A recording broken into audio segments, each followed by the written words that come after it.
ticket. The agents who issue them won't be on the job. With the clock ticking, local Congressman Henry Cuellar says he's doing everything in his power to prevent a government shutdown.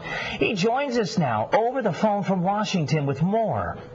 Congressman Cuellar, obviously, thank you for joining us tonight. You know, IRS checks, jobs, federal benefits, everything is at stake for Valley families. What's your take?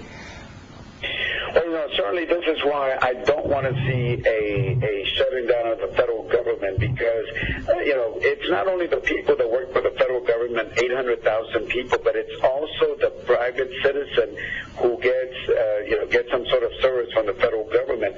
And I don't want to see this shutdown.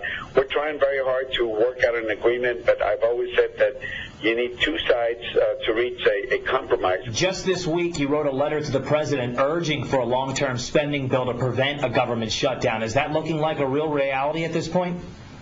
Well, you asked a very interesting question because this is only a budget for the next 6 months because it's what we call a continuous budget.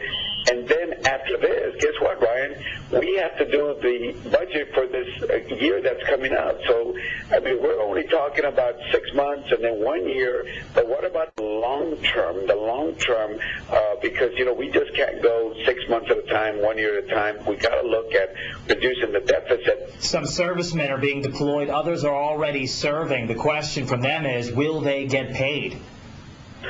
Well, again, we are going to do everything possible to reach an agreement with our counterparts, our Republicans. I hope that we can all get very reasonable here. And if we're able to get them to come to the table to reach this, then, you know, I want to make sure that nobody is not paid. You have tough work ahead of you. Thank you so much for spending